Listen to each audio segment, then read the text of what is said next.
자, 오늘은 그동안 쭉 해왔던 하나님의 계획과 목적과 성취 달성하는 거에 대해서 이제 마무리를 하려고 그래요. 마무리 부분이 성령님에 대해서 우리 계속하고 있죠. 그래서 마지막 마무리 오늘 하려고 합니다.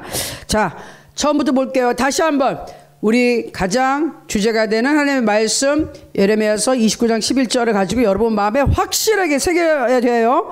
하나님의 계획은 좋은 것이라는 것, 하나님의 나에 대한 계획 소망이라는 것, 그것을 반드시 여러분이 먼저 믿어야지 그 다음에 좋으신 하나님이라는 확신이 있어야지 하나님을 의지할 수 있는 겁니다. 그렇죠? 자, 그래서 우리가 계속 말씀이 내 안에 새겨질 때까지 또 보고 하는 거예요. 자, 예레미야서 29장 11절 같이 읽습니다. 시작. 여호와의 말씀이니라 너희를 향한 나의 생각을 내가 아나니 평안이요 재앙이 아니니라 너희에게 미래와 희망을 주는 것이니라. 조금 더 쉽게 번역한 말씀도 보겠습니다. 자, 그 다음 너희를 두고 계획하고 있는 일들은 오직 나만이 알고 있다. 내가 너희를 두고 계획하고 있는 일들은 재앙이 아니라 번영이다. 너희에게 미래에 대한 희망을 주려는 것이다. 나 주의 말이다. 아멘. 지금 어려운 일이 닥치고 생각지 못한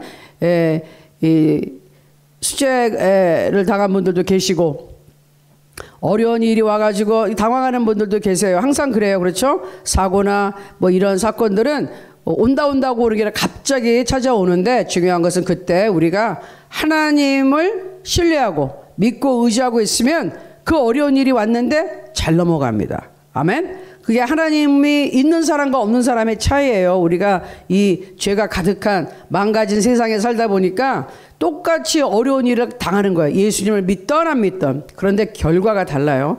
예수님을 믿고 하나님을 섬기는 사람은 우리 성령님이 와서 지켜주시고 하나님의 길을 내시고 우리의 마음에 평화를 주시고 위로하시고 용기를 주시니까 일어설 수 있는데, 그렇지 않은 사람은 좌절하고 실망하고 사회와 주위와 가족을 그리고 국가를 욕하고 그러죠. 원망 불편하고 남한테 계속 손가락질 하다가 비참한 생활을 계속 하는 거예요. 불만이 가득한.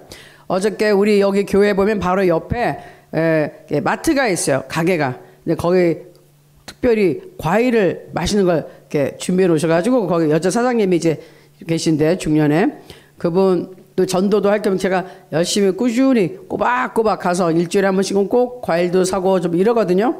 그리고 우리 사랑의 쌀도 그분께 이제 나눠드려요. 주위 몇 분하고. 그러면 그 사장님은 그냥 안 받으세요. 이거를 어떻게 그냥 받느냐며 쌀을. 아이스크림을 꼭 줘 저한테. 예? 2개 뭐 몇 분 계시냐 뭐 4개도 주고 막 과일도 그냥 막 주시고 이러는데, 그래서 어저께도 우리 예배 끝나고 제가 거기 이제 과일을 사러 갔어요. 가서 사장님 하고 이제 뭐 과일 주세요 뭐 얘기하니까 뭐 무슨 얘기를 하시다가 이제 그분이 이제 다들 가셨어요. 그래서 예, 이제 다 우리 일정 끝나고 다 교회 분들은 가셨어요. 저희도 갈 거예요. 그랬더니 과일을 챙겨주시면서 또 아이스크림도 또 2개 공짜로 주셨어. 네, 사장님이 제가 그래서 그랬거든요. 지난 주일은 저희가 말리포 해수욕장이에요. 거기야 바닷가. 거기 가서 침례식하고 그러느라고 교회에 저희가 없었습니다. 1박 2일 했더니 그분이 아유 그러세요 그러면서 그렇게 사셔서 그런지 나보고 목사님은 항상 이렇게 얼굴이 좋으세요. 예? 아이고 우리 같은 사람은 그냥 찡그리고 살아서 인상 쓰고 살아 주름이 확 있는데 목사님은 얼굴이 항상 좋아 보이세요. 막 부러워하시는 거예요. 그래서 기회는 이때다. 그럼요 사장님, 저도 똑같이 전에는 그냥 주름지고 인상 확 쓰고 살았는데 하나님 만나고 주름이 펴졌어요. 하나님 만나면 주름이 펴집니다. 그랬더니 아이고 저는 언제 그래 볼까요? 그래서 사장님, 제가 사장님이 기도하고 있어요. 나중에 제가 저하고 한번 또 얘기해요. 그러고서 기도하고 있으니까 한번 또 우리 교회 올라오세요.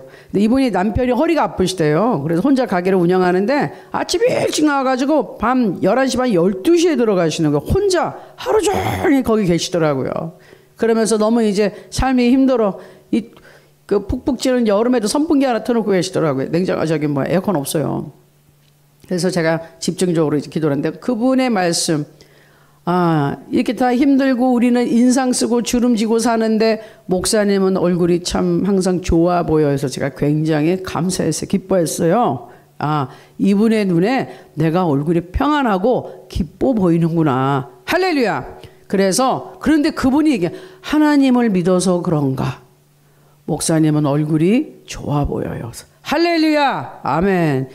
그러면서 나는 언제 그렇게 될까요? 할렐루야. 아멘. 마음이 많이 열렸다는 얘기죠. 하나님에 대한 이런 사모함이 이제 슬슬 들어가셨어요. 그래서 제가 이제 전도지를 갖다 드릴 거예요. 아멘. 자, 그런 것처럼 세상 사람들은 찌그러져서 사는 거예요. 그런데 우리는 똑같이 덥고 힘들고 이러는 상황에서 어떻게 된다? 우리에게는 소망이 있다.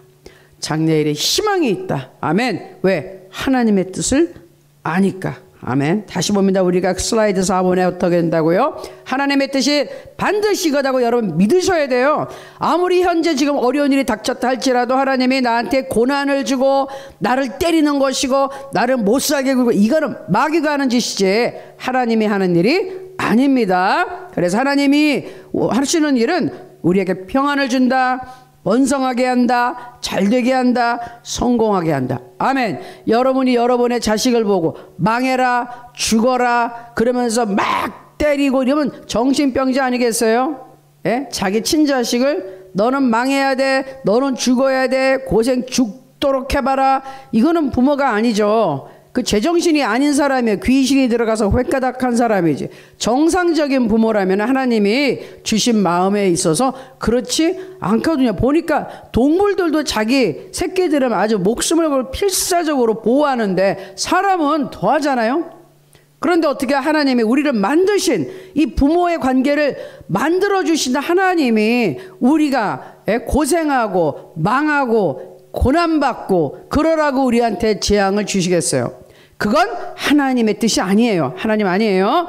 이 세상에 있는 동안은 고난은 온다 그랬잖아요. 예수님 뭐라 그랬어요? 너희가 세상에선 환난을 당하나 담대하라. 내가 세상을 이겼노라. 아멘. 세상은 지금 죄가 들어오고 저주가 들어오고 병이 있고 그냥 악하고 도둑들이 있고 그냥 이러는데요. 마귀가 끌고 가니까. 하지만 그런 세상에서 예수 그리스도께서 이기셨기 때문에 우리는 예수님 꽉 붙잡고 있으면 같이 이 세상을 이길 수가 있다. 아멘. 그래서 이 좋은 계획과 하나님의 거룩하신 목적 이것을 가지고 사는데 우리가 이제 보니 중요한 게 뭐라고요? 슬라이드 9번으로 갈게요. 하나님의 계획과 목적을 내 삶에 달성시키는데 성경에 있는 여러 사람의 얘기가 아니라 나 박진영이 개인의 얘기가 되게 하려면 내 개인의 체험이 되게 하려면 어떻게 해야 되느냐. 그 하나님의 놀라운 뜻이 어떻게 내 인생에서 이루어집니까 하고 봤더니만 하나님의 계획과 목적과 나 사이에는 성령께서 역사하셔야 된다. 그래서 오늘 찬양했잖아요. 성령이 계신다고. 할렐루야. 함께 계시네. 성령 하나님, 우리 성령 하나님이 없으면은 우리는 아무것도 할 수가 없어요. 하나님의 것을 우리에게 전달해 주실 수 있는 분은 성령 하나님이시다. 그래서 제일 처음 해야 되는 게 뭐라 그랬죠? 성령으로 우리는 다시 태어나야 됩니다. 예수님을 만나야 됩니다. 예수님을 구주로 모셔드려야 됩니다. 그리고 예수님을 통해서 우리는 죄 용서를 받고 하나님의 자녀로 다시 태어나야 돼요. 인간의 세상에서 우리가 다시 태어날 수는 없어요. 불교에서 얘기하는 무슨 다시 죄가 많으면은 짐승으로 곤충으로 태어나고 선행을 했으면 사람으로 태어날 수 있고 환생할 수 있다. 이건 싹 다 거짓말이에요. 인간은 한번 태어나면 성경처럼 죽는 것은 정할 이치고 죽은 다음에는 심판이 있다고요. 그러니 예수 그리스도 믿고 천국 가느냐 심판받으러 가느냐 딱 두 가지 길이지 환생을 하고 이런 거 없어요. 그래서 지금 한 번의 인생이 너무 중요한 거예요. 예수를 믿어야지 사니까. 아멘. 자, 그래서 우리는 하나님의 그 대신 하나님의 자녀로 태어나야 된다는 거. 그래서 어떻게 됩니까? 네, 요한복음 3장 5절 예수께서 대답하시되 진실로 진실로 내게 이르노니 사람이 물과 성령으로 나지 아니하면 하나님의 나라에 들어갈 수 없느니라. 물과 성령, 우리 성령으로 태어난 확실하게 알고, 물은 좀 여러 가지 해석이 있어요. 물세례다, 물세례를 통한 신앙의 고백이다, 뭐 그것도 맞는 말이겠고, 또 어떤 분들은 이 물이란 것은 하나님의 말씀이다, 말씀으로 거듭나야 된다, 뭐 또 물 자체도 성령의 모형인, 이것도 역시 성령을 말씀하신다, 뭐가 됐던 간에 중요한 것은 그 다음 말, 성령으로 거듭나야 된다는 거. 하나님의 영이 들어와서 우리 아담을 처음 만들었을 때, 흙으로 먼지로 아담의 몸을 만들었고, 하나님의 영이 들어갔을 때 생명, 살아있는 존재가 된 것처럼 우리에게 하나님의 영이 들어와야지 살아있는 존재지, 그전에는 그냥 사는 게 아니에요. 이렇게 세상에서 힘들게 살다가 죽어서 지옥 가는 영혼밖에 안 되는 거란 말이에요. 거듭나야 돼. 다시 태어나야 돼요. 그래서 하늘나라 사람으로 다시 이 시민권을 따야 됩니다. 얻어야 됩니다. 하나님의 집에 양자로 들어가야 돼요. 안 그러면 지옥으로 가는 거예요. 우리가 지옥으로 가는 게 아니라 천국 가야 되잖아요. 천국, 하나님 아버지의 집에서 살려면은 그 집에 양자가 돼서 들어가면 돼요. 그 과정이 뭐다?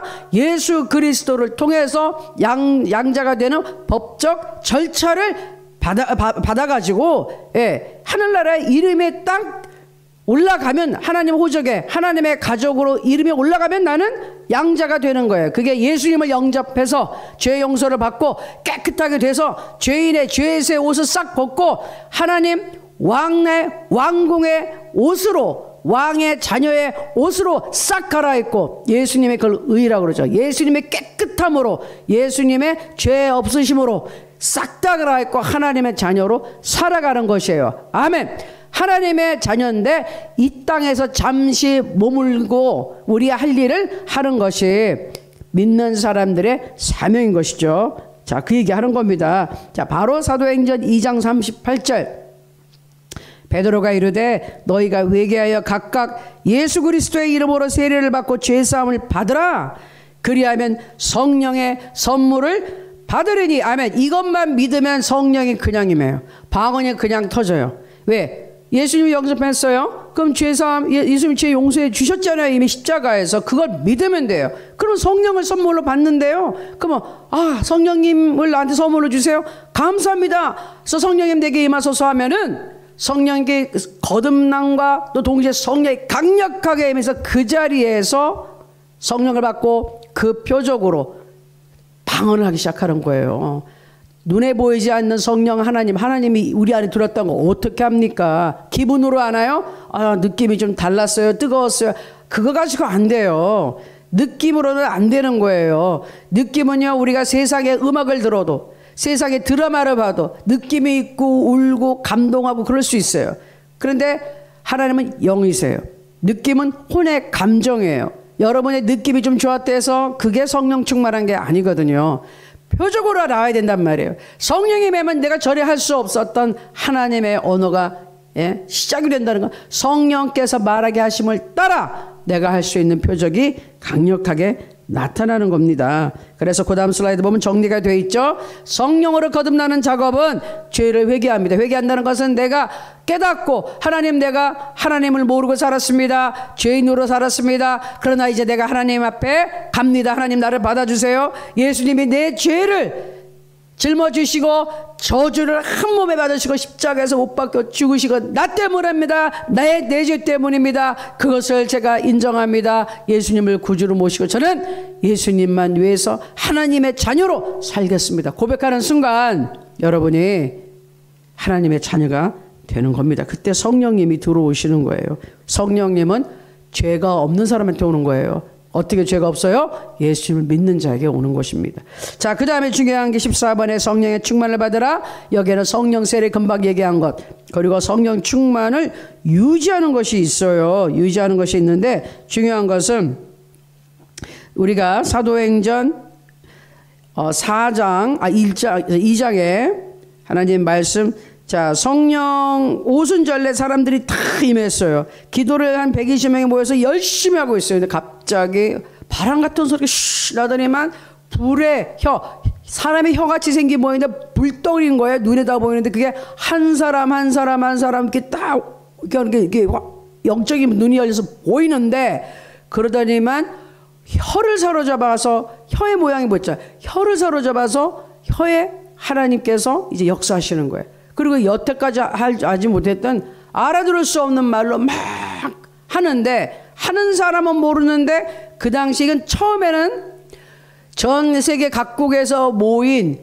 유대인들이 이제 해외에 사는 유대인들이 딱 모였는데 아니 120명이 막 기도를 하는데 자기 나라 말로 딱 들렸잖아요. 이게 기적 아니겠어요? 그 120명이 한꺼번에 소리 지르는데 여러분 어떻게 다 알아듣습니까? 그것도 각각 자기 나라 말로 알아들었다는 거예요. 그거는 저도 그런 경험이 있는데 사람들이 그 나라 말할 때 하나님이 그 사람들의 귀를 열어서 깨닫게 해주신 거예요. 깨닫게 해주신 거예요. 자, 그래서 4절에 보면은 그들이 다 성령의 충만함을 받고 성령이 말하게 하심을 따라 다른 언어들로 말하기를 시작하니라. 성령이 충만하면은 방언을 합니다. 자, 그리고 방언을 입을 열어서 목소리를 내서 하나님께 맡겨 소리가 나온 대로 하면은 방언이 되는데 입 딱 다물고 그냥 한국말로만 열심히 한다? 방언 안 나오죠. 어떻게 한 입에서 두 개가 나옵니까? 그렇죠? 제가 아는 선교사 먼저 번에 기도해 주면서 그러더라고.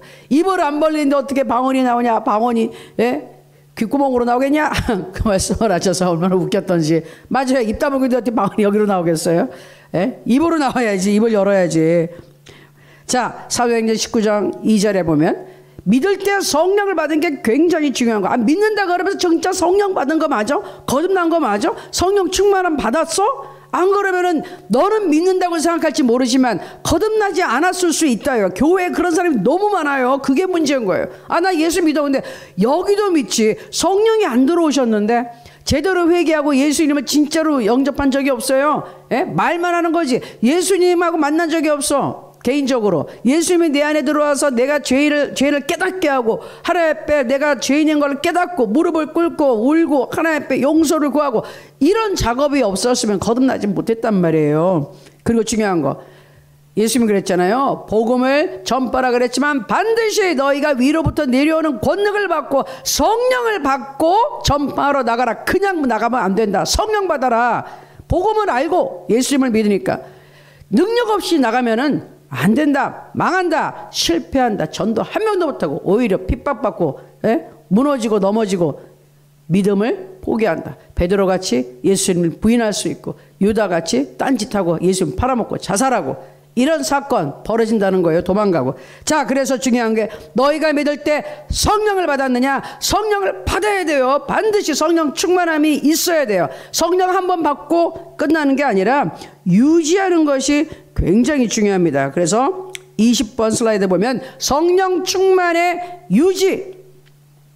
술 취하지 말라 이는 방탕한 것이니 오직 성령으로 충만함을 받아라. 성령, 술이 점점 완전 취하면 완전히 인사불성이야. 딴 사람이 돼버려요. 근데 성령은 마찬가지. 성령이 조금 이렇게 하는데 완전히 충만하다는 건 차고도 넘치는 거예요. 성령님이 나를 딱 사로잡아서 내가 하는 게 아니라 성령님이 나를 움직이시고 내 생활에서 성령님이 쫙 모든 것을 준비해가지고 나를 끌고 가기 시작하는 게 성령 충만인데 그러면 완전히 다른 삶을 사는 거예요. 수고하고 무거운 짐진 자들아 다 내게로 오라 내가 너희를 쉬게 하리라. 그때가 성령 충만하면 쉴 수가 있어요. 왜? 내가 막 힘들게 뭘 해보려고 몸부림을 칠 때는 안 되는데 하나님이 도와주기 시작하면 안 되는 것들이 되고 그렇죠? 문제가 해결되고 그렇게 사람이 안 변하던 사람이 변화가 와. 일단 내가 변화되고 주위 사람이 변화되고 평안이 찾아오고 그리고 환경의 문이 열리는 거예요. 그게 성령 충만을 받기 시작하면 일어나는 일들입니다. 자, 그리고 그 방법은 뭐냐? 에베소서 바로 그 다음 절에 나오는 게 시와 찬송과 신령한 노래들로 서로 화답하며 너희의 마음으로 주께 노래하며 찬송하며 범사에 우리 주 예수 그리스도의 이름으로 항상 아버지 하나님께 감사하며. 그래서 성령 충만을 유지하는 방법은 하나님을 진심으로 찬양하는 거예요. 여러분들 같이 예배될 때 찬양하잖아요. 건성으로 하지 말고 우리가 진심으로 찬양해야 돼. 그래서 하나님이 만나주시는 거예요. 하나님께 항상 감사하세요. 항상이라는 건 뭐예요? 항상 기쁜 일, 슬픈 일, 속상한 일, 억울한 일 때 하나님 감사합니다. 왜? 하나님 해결해 주실 거니까. 아멘. 이 모든 환경 속에서 하나님이 나와 함께해서 감사합니다. 하나님 해결해 주십시오. 그렇게 하세요. 성령님을 근심하게 하지 말고 소멸하지 말라. 이거 굉장히 중요한 겁니다. 23번 열어주세요. 에베소서 4장 30절에 봤더니 하나님의 성령을 근심하게 하지 말라. 그 안에서 너희가 구원의 날까지 인치심을 받았느니라. 그리고 성령을 소멸하지 말며. 성령을 근심하게 하는 것, 소멸한다는 게 뭘까? 성령을 근심하게, 사람을 근심하게 한다는 것은 여기서는 고통을 주다, 슬프게 만들다, 괴롭게 하다예요. 예? 사람은 그런 게 아니라 하나님도 우리 때문에 마음이 힘들고 슬프고 그런단 말이에요. 언제? 의도적으로 알면서 자꾸 하나님 말 안 듣고 딴짓하고 딴 길로 가고 그럴 때, 하나님 말씀에 불순종하고 하나님 반역할 때, 여기 이사야 63장 10절에 보니 그들이 반역하여 주의 성령을 근심하게 하였으므로. 반역하는 거에 일부러 말을 안 들어요. 그렇게 하나님이 말을 해도 안 들어. 여러분 자식들 그런 애들 있죠? 아무리 말해도 안 들어. 딴짓해. 공부 안 해. 게임만 해. 그리고 그냥 말 안 듣고 어디로 나가버려. 가출해. 그런 거예요. 또 하나님이 힘들어 하셨던 부분, 사울 왕을 세웠더니만 내가 후회한다. 여기서 에이 그러지 말 거가 아니라 참 내 마음이 슬프구나. 사울이 이렇게 불순종을 하니 내가 마음이 슬프다. 하나님 힘들어 하신다니까요. 예? 사울이 멋대로 해가지고. 그리고 성령님을 거스른다 그랬어요. 29장에 보니까 슬라이드. 성령님의 지시를 지속적으로 무시해요. 계속해서 성령을 거르는 거예요. 말을 듣고도 안 들어. 그리고 그 다음 슬라이드. 성령님의 인격을 무시하고 성령님을 시험하고. 대표적인 사례가 사도행전 5장의 아나니아와 삽비라 부부의 얘기예요. 아니 하나님을 섬긴다고 하면서 자기 땅 팔아가지고 그래 헌금하는 거 좋아. 그러면 있는 대로 정직하게 하면 좋은데 이 사람들의 마음은 뭐냐면 그 전에 바나바가 땅을 팔아서 교회에 탁 헌금했어요. 그거 보고 우리도 좀 해보자. 그러니까 이 사람들의 의도가 잘못된 거예요. 순수하게 있는 거로 하려는 게 아니라 우리도 좀 보여주기 위해서 한 거예요. 있어 보이게. 그러니까 이렇죠. 그리고서 거짓말을 치잖아요. 거짓말 할 게 뭐가 있어요. 있는 거 하면 되는데. 그런데 거짓말했어. 그때 베드로가 뭐라 그래요? 예? 5장 3절에 내가 성령을 속이고 땅값 얼마를 감췄느냐. 어떻게 너 지금 눈에 보이지 않는 하나님, 눈에 안 보이는 하나님 안 계신 줄 알아? 하나님 앞에 거짓말을 하지? 어떻게 하나님을 속이고 있지? 그러면서 베드로가 약한 게 너희가 사람에게 나한테 거짓말한 게 아니라 내 안에 계시는 그리고 모든 것을 보고 계신 성령님께 거짓말을 했다. 어떻게 하나님을 이렇게 만만하게 보고 무시하고 하나님의 인격을 무시하냐. 하나님이 살아계시고 보고 듣고 다 계시는 그 하나님을 무시했구나 이거예요. 그때 성령을 거슬렸어요. 결과는 뭐예요? 즉사했어요. 심판받았어요. 이게 무서운 거예요. 주의 영을 시험하는 거. 시험한다는 게 뭐예요? 한번 해볼까? 이게 뭐예요? 누구한테 여러분 사기를 칠까요? 사기꾼이 넘어갈 만한 사람한테 친다니까 보기에 만만해 보이는. 그러면 이 부부가 성령님을 아직 우습게 봤다는 거죠. 예? 만만해 보이니까 거짓말 하는 거 아니에요. 모든 것을 보고 계신 전능하신 하나님이 계시는데 그걸 돈을 싹 감추고 거짓말해. 뻔뻔하게. 예. 만만하게 봤다 이거예요. 그래서 어떻게 됐어요? 그 자리에서 둘 다 즉사했습니다. 안타깝죠. 성령을 또 소멸한다는 말이 있어요. 성령을 근심하게 하면, 성령님을 마음을 불편하게 힘들게 아프게 하면 성령이 소멸됩니다. 성령이 들어오셨어요. 이제 신약시대 때는. 근데 성령이 떠나가진 않아요. 구약시대는 떠나갔어요. 들어오지 않았기 때문에 임해 있으니까 떠나갔지만 우리는 이 들어오신 분은 떠나간다는 말은 표현 안 해요. 그러나 성령이 소멸하세요. 성령의 역사가 그쳐요. 성령은 여기서 이제 불로 표현이 되거든요. 소멸한다고 말을 할 때는 그건 뭐냐? 소멸한다는 불을 끄는 거예요. 불이 엄청 큰 불이 났어요. 막 소방서가 와서 불 끄잖아요. 불을 확 꺼버리는 거예요. 성령이 불이에요. 불은 뭐예요? 힘이거든요. 엔진이에요. 원동력인데 활활 타오르면서 힘을 줘야 되는데 그걸 확 꺼버려요. 그건 뭐예요? 아무것도 없는 거죠. 예? 기름을 공급하지 않으면은 이 등잔이 다 꺼지고 슬기로운 처녀, 미련한 처녀, 미련한 자가 뭐에 똑같이 등불 들고 있어야 하는데 이쪽은 기름을 준비했고 이쪽은 기름이 없어져. 기름이 없어지니까 등불이 꺼져요. 연료 공급이 꺼지면 어떻게 됩니까? 끊기면 자동차가 다 쓰죠. 그 다음에 인공위성에 찍은 이게 위에 중국, 북한, 남한, 일본. 불이 있고 없고의 차이. 파워, 힘, 전력, 동력이 없으면 깜깜한 거예요. 하나님의 성령의 불이 꺼지면 우리 삶이 깜깜해지는 거예요. 힘이 없어요. 뭘 할 수가 없어. 성령이 소멸된다는 것은 성령의 불이 꺼진다는 겁니다. 성령의 역사가 그친다. 성령의 도우심이 차단된다. 성령의 인도하심이 없어진다. 그래서 우리가 신앙생활을 하면서 정말 조심해야 될 것은 성령을 소멸시키지 않는 것. 성령님께서 나와 함께 항상 같이 가까이 있고 나를 충만하게, 내가 성령 충만을 유지하는 것이 신앙생활에 제일 중요한 거예요. 성령의 소멸이 오면은 나는 아무런 도움을 받을 수 없어요. 하나님과 동행한다고 하면 말만 하지만 동행이 아니에요. 관계가 없는데 성령이 날 직접 도와주셔야 되잖아요. 그리고 성령의 역사가 그치면 사탄이 날뛰기 시작하는 거예요. 아싸 좋다. 그래서 이제 하나님 성령께서 불이 꺼졌네. 그러면 내가 들어가서 이제 일할 때가 왔구만 하고서 그냥 와서 온갖 사건을 일으키고 인생에 아주 힘들게 만들어요. 원수마귀 하는 일이 뭐예요? 죽이고 멸망시키고 도적질하고 훔쳐가는 것이잖아요.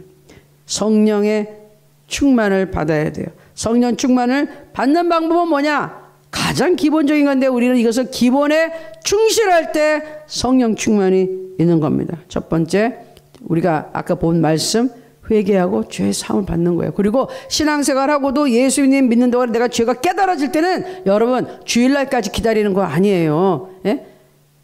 예배할 때 그때 회개해야지 아니에요. 깨달은 그 순간 하나님 제가 잘못했습니다. 나를 예수 그리스도의 보혈로 씻어주시고 나를 용서해 주세요. 여러분 그 자리에서 깨달아지는 순간 회개하셔야 됩니다. 자, 그 다음에는 오로지 기도에 힘써야 돼요. 기도 외에는 그렇죠? 금식과 기도 외에는 이런 귀신이 나가질 않아. 마귀를 쫓아낼 수 있는 능력은 기도할 때 나타나는 거예요. 기도해야죠. 기도가 하나님의 능력이 쫙 공급되는 순간이니까 기도해야죠. 세 번째, 성령이 인도하시는 예배를 드리라. 그래서 우리가 회개하고 기도하고 찬양하고 말씀이 함께하는 것. 하나님은 영이시니 예배하는 자가 영과 진리로 예배할지니라. 하나님은 영이시니까 예배를 영으로 드려라. 뭐예요? 하나님이 직접 오셔서 주관하시는 예배가 아닌 것은 예배가 아닌 거예요. 그거는 사람들끼리 모여서 노래하고 이러는 거지 예배가 아닌 것이에요. 하나님은 영이세요. 성령이 그곳에 오셔야 되는 거예요. 아멘. 그래서 우리가 예배를 드릴 때는 정말 하나님 사모합니다. 하나님 이곳에 오시고 우리를 만나주시고 하나님 우리 찬양을 받아주시고 하나님 우리를 축복해 주세요. 하나님이 오셔야지 진정한 예배인데 사람들이 아무리 떠들어봤자 하나님 거기 안 오시면 예배가 아닌 거예요. 그래서 우리는 진정한 예배를 드려야 됩니다. 그리고 여러분 절대로 의심하지 마세요. 그래서 하나님 말씀 계속 보는 거예요. 하나님의 절대적인 뜻은 내가 잘 되는 것이야. 하나님 나를 사랑하셔. 날 지켜주셔. 내가 잘 되기를 원하셔. 그렇게 하고 의심하지 마세요. 하나님 왜 날 버렸어? 하나님 날 사랑하지 않아? 하나님 미워? 그러면 안 됩니다. 절대로 의심하지 말아라. 의심하는 자는 무엇이든지 주께 얻기를 생각하지 마라. 의심하는 자에게는 기도응답 절대로 안 온다. 그리고 겸손해야 된다. 하나님 앞에서 겸손한 자에게는 은혜를 주시고 교만한 자는 물리치신다. 왜? 사탄이 교만해져서 하나님한테 대적해다 그냥 천사가 타락해가지고 가장 흉측한 괴물이 돼버렸잖아요. 악한 마귀, 악마가 됐잖아요. 겸손하면은 하나님이 사랑하시는데 교만한 자는 그냥 단칼에 그냥 쫓아버릴 수밖에 없어요. 왜? 교만인 이미 사탄이 그에게 딱 임했다는 증거니까. 교만은 큰 제일 처음 하나님을 넘어서 보겠다는 게 교만이에요. 내가 잘났었잖아요. 하나님이 우습게 보이는 게 교만이에요. 하나님보다 자기가 더 똑똑하다고 느낄 게 교만이에요? 에이, 목사님 우리가 언제 그래요? 우리 그러잖아요. 예? 하나님을 의지하기보다 내 방법대로 내가 으쓱해지고 내 머리를 굴려서 뭔가 하려고 그럴 때 교만한 거예요. 하나님 싫어하세요. 그때 성령 충만이 떨어지고 성령 역사가 딱 그친다 이거예요. 성령님을 의지하지 않고 내가 먼저 나서서 할 때 딱 그친다 이거예요. 성령의 소멸이 온 거예요. 불이 꺼졌어요. 그러면 심각해진다. 그땐 하나님의 도우심 없이 살아야 되니 얼마나 힘듭니까? 그렇죠? 자, 그래서 여기까지 해서 우리 하나님의 뜻을 성취하기 위해서는 성령님을 의지해야 되고 성령으로 거듭나고 성령 충만받고 성령을 의지해야 되고 아멘. 성령을 근심하게 하지 말아야 되고 성령님을 성령의 불을 성령을 소멸시키지 말아야 된다. 그리고 항상 성령 충만을 위해서 회개하고 기도하고 감사하고 찬양하고 겸손해라 의심하지 말라. 아멘. 하나님이 이런 말씀을 주셨습니다.